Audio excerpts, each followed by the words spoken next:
नमस्कार मित्रों, आप सभी का हमारे द इंग्लिश क्लासेस चैनल में आप सभी का स्वागत है। आज हम सभी सीटेट 2019 में हुए पेपर का हिंदी का इसका हम सॉल्व देखेंगे। हिंदी फर्स्ट और हिंदी सेकंड जो पेपर होते हैं, पहला हम देखेंगे हिंदी फर्स्ट। पहला ये गद्यांश दिया गया था, इस गद्यांश को पढ़ के हमें इसका उत्तर देना था। तो पहला इस गद्यांश को पढ़ेंगे। पढ़ने के बाद इसका पहला क्वेश्चन दिया गया है, मूल्यांकन के बारे में सत्य नहीं है। उपर्युक्त गद्यांश को पढ़ने के बाद ही हम इसका उत्तर दे सकते हैं। तो इसका आंसर देखेंगे तो आंसर इसका होगा, इसका निश्चित ढांचा होता है। दूसरा, समास की दृष्टि से कौन सा पद शेष से भिन्न है। तो समास इसमें भाषा शिक्षण होगा, अर्थ ग्रहण, युग चेतना, दिन प्रतिदिन। तो इसमें ऑप्शन नंबर डी, दिन प्रतिदिन। क्वेश्चन नंबर 3, विद्यार्थी के लिए अनुच्छेद में प्रयुक्त अन्य पर्यायवाची शब्द है। तो विद्यार्थी के लिए आंसर होगा शिक्षार्थी एवं छात्र। क्वेश्चन नंबर 4, सहभागिता शब्द का निर्माण किस उपसर्ग और प्रत्यय से हुआ है। तो इसमें देखेंगे सह और ता से। अनुच्छेद में प्रयुक्त समकालीन शब्द का सबसे उपयुक्त अर्थ होगा।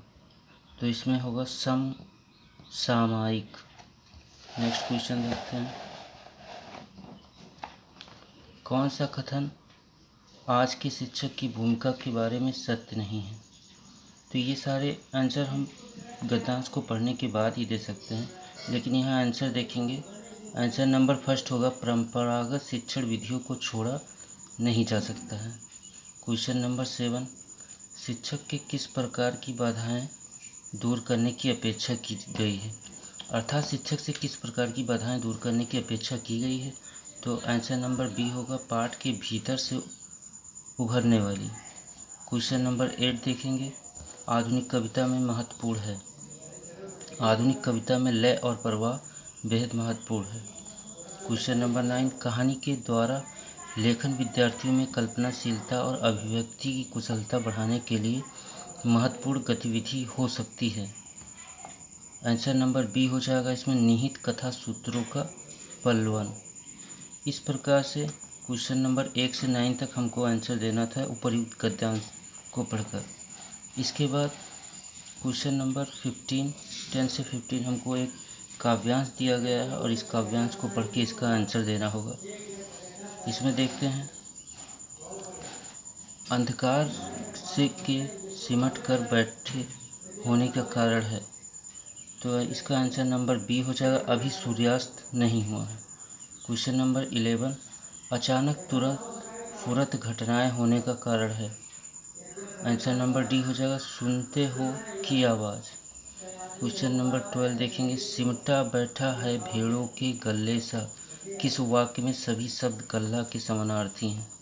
तो रेवड़, झुंड, भीड़ और रेला। इस काव्यांश को पढ़ने के बाद ही इसका आंसर दे सकते हैं। क्वेश्चन नंबर 13, कविता में दो समानार्थी शब्द हैं। तो दूसरा सी हो जाएगा इसमें, दूसरा तद्भव है। क्वेश्चन नंबर 14, शाम को सजीव चित्रण करने के लिए किस रूपक को अनुपयुक्त माना जा सकता है। तो मोर की आवाज़ को। पलाश वन को अंगीठी कहा गया है क्योंकि खिले पलाश के वन आग के समान दिखते हैं। आगे देखते हैं क्वेश्चन नंबर 16, उच्च प्राथमिक स्तर पर बच्चों के भाषा विकास के लिए जरूरी है कि समृद्धि का विकास भाषा व अन्य विषयगत शिक्षण युक्ति में उपयोग किया जाए। आंसर नंबर बी हो जाएगा, भाषिक एवं साहित्यिक। उच्च प्राथमिक स्तर की हिंदी भाषा की पाठ्य पुस्तकों में हिंदीतर भाषा को भी जगह मिलनी चाहिए। इस कथन का औचित्य नहीं है। आंसर नंबर डी हो जाएगा, हिंदीतर भाषियों के आक्रोश को शांत करना। अगला देखेंगे, विद्यार्थियों की पढ़ने में रुचि जगाने व भाषा ज्ञान में वृद्धि के लिए पाठ्य पुस्तक के अतिरिक्त पठन सामग्री विकसित की जा सकती है। क्वेश्चन नंबर 19 देखेंगे, उच्च प्राथमिक स्तर पर बच्चों के भाषाई आकलन की दृष्टि से सबसे महत्वपूर्ण प्रश्न है नीलकंठ की नृत्य भंगिका को अपने शब्द चित्र में प्रस्तुत करना। क्वेश्चन नंबर 20 देखेंगे। भाषा अर्जित करने के संदर्भ में सर्वाधिक महत्वपूर्ण है समृद्ध भाषा परिवेश। अगला क्वेश्चन, बहुभाषिक कक्षा में बच्चों की भाषाओं को स्थान देने के लिए आवश्यक है कि आंसर नंबर बी हो जाएगा शिक्षक बच्चों की मातृभाषा प्रयोग को स्वीकार करें। क्वेश्चन नंबर 22 है 8वीं कक्षा में पढ़ने वाली रूबीना लिखने में बेहद कठिनाई का अनुभव करती है, संभव है कि वह से ग्रसित हो। तो डिस्ग्राफिया, ऐसे बच्चे जो लिखने में कठिनाई का अनुभव करते हैं वो डिस्ग्राफिया से ग्रसित होते हैं।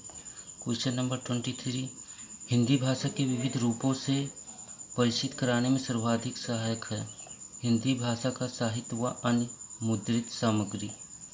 नेक्स्ट देखेंगे, भाषा सीखने और भाषा अर्जित करने में मुख्य अंतर का आधार नहीं है, तो व्याकरण आधार नहीं होगा। क्वेश्चन नंबर 25, स्त्री को सौंदर्य का प्रतिमान बना दिया जाना ही उसका बंधन बन जाता है, इस विषय पर कक्षा में चर्चा कीजिए। भाषा की पाठ्य पुस्तक में स्पर्श को स्थान देने का क्या उचित है। आंसर नंबर सी हो जाएगा भाषा को स्त्री विमर्श से जोड़ना। पाठ में ठिठियाकर हंसने लगी जैसा वाक्य आया है, ठिठियाना शब्द में आना प्रत्यय का प्रयोग हुआ है। आना प्रत्यय से बनने वाले 4 सार्थक शब्द लिखिए। इस प्रश्न का स्वरूप को पोषित करता है संदर्भ में व्याकरण का। क्वेश्चन नंबर 27 देखेंगे, उच्च प्राथमिक स्तर पर परिचित कराने की प्रक्रिया पर बदल दिया जाता है। आंसर नंबर सी हो जाएगा साहित्यिक विधाओं से।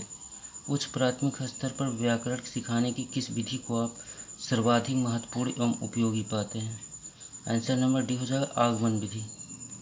उच्च प्राथमिक स्तर पर भाषा शिक्षण का उद्देश्य नहीं है, तो ये हो जाएगा भाषा के व्याकरण बिंदुओं की परिभाषाओं को जानना।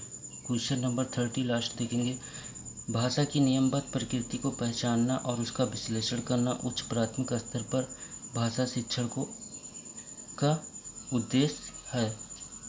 अगला इसके बाद हम मित्रों, अगर आप द्वितीय प्रश्न पत्र हिंदी का देखना चाहते हैं तो हमारे डिस्क्रिप्शन में जाकर दूसरे वीडियो में जो नेक्स्ट वीडियो बनाया गया है उसमें आप इसे देख सकते हैं। और जो ये पेपर है इसको PDF के रूप में भी आप डिस्क्रिप्शन में आसानी से डाउनलोड कर सकते हैं।